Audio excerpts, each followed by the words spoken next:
Bonjour à tous, je suis Léonie, doctorante en sciences comportementales chez 50. Je continue la série démystification avec un deuxième épisode en vidéo suite à plusieurs demandes sur le premier article et on verra de quelle manière se déroule le troisième épisode. Aujourd'hui, on va voir ensemble comment créer de nouvelles habitudes. Tout d'abord, une habitude, c'est une action automatique, c'est-à-dire qui se déclenche sans effort cognitif. Elle se construit sur 3 piliers. La répétition de l'action, dans un contexte similaire avec des renforcements, c'est-à-dire des réussites. Concernant le premier pilier, combien de répétitions sont nécessaires pour créer une habitude? Alors avant toute chose, la principale caractéristique de l'habitude, c'est le niveau d'automaticité du déclenchement de l'action. En fait, l'automaticité naît après un certain nombre de répétitions, puis il y a un effet plafond où on peut dire que l'action est au maximum de son automaticité et où l'habitude est on ne peut plus solide. Vous avez peut-être entendu parler d'un nombre magique de répétitions.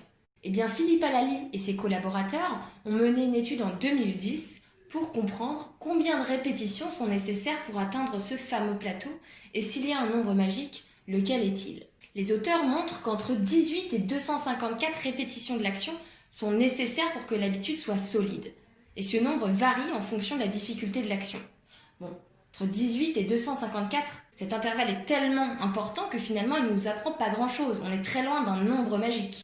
Ce qu'il faut retenir ici, c'est qu'un certain nombre de répétitions de l'action est bien nécessaire pour créer une habitude, mais que ce nombre dépend à la fois de la complexité de l'action et des individus. Et par ailleurs, répéter une action ne suffit pas à en faire une habitude.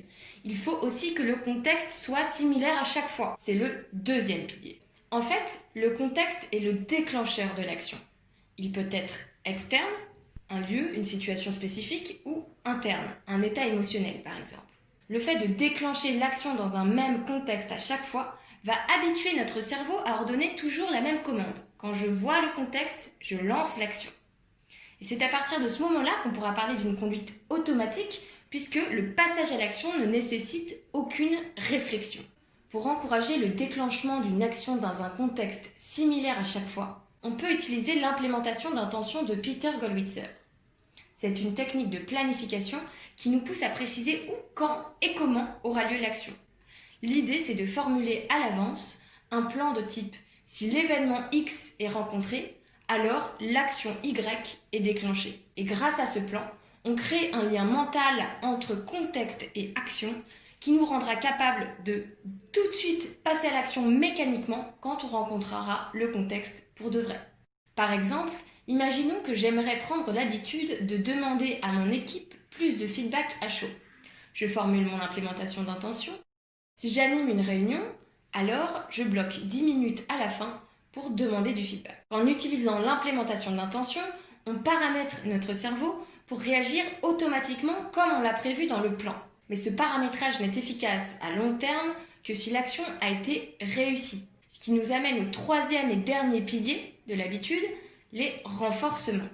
Il faut au moins réussir l'action une fois pour imaginer la transformer en habitude. Réussir l'action, c'est quand le résultat est conforme à ce qu'on avait envisagé. Autrement dit, quand ça se passe comme prévu. Et si c'est le cas, un sentiment de satisfaction viendra renforcer le lien entre action et résultat. Et c'est grâce à ce lien, cette satisfaction, que notre cerveau comprendra que l'action est efficace, donc à reproduire. Alors comment garantir un passage à l'action satisfaisant? Il faut se focaliser sur des actions simples, qui sont à notre portée. Si l'action est trop compliquée, on risque d'échouer, d'être déçu et donc de passer à côté du renforcement. Reprenons mon exemple de tout à l'heure. L'action demander du feedback après une réunion n'est pas tout à fait claire. Mieux vaut spécifier ce que ça signifie avec une action plus claire, par exemple, demander du feedback sur mon langage corporel pendant cette réunion. Attention, simplifier l'action n'est pas synonyme de baisser l'objectif. L'idée est simplement de mieux le définir ou de le découper pour se rendre capable de réussir l'action. Plus l'action est facile et spécifique, plus elle a de chances de devenir une habitude. Du coup, pour créer de nouvelles habitudes, il faut s'appuyer sur les 3 piliers. Choisissez une action faisable et adaptée à l'objectif. Choisissez un contexte spécifique qui sera le déclencheur du passage à l'action. Vous n'avez plus qu'à formuler une implémentation d'intention en visualisant la situation. Bien entendu, il peut être difficile de faire ça tout seul. C'est pourquoi des dispositifs spécialisés peuvent vous accompagner. C'est le cas de 50, un outil de e-doing qui aide les collaborateurs à passer à l'action en situation de travail et à créer de nouvelles habitudes professionnelles. Merci à tous pour votre attention et à bientôt pour le 3e épisode.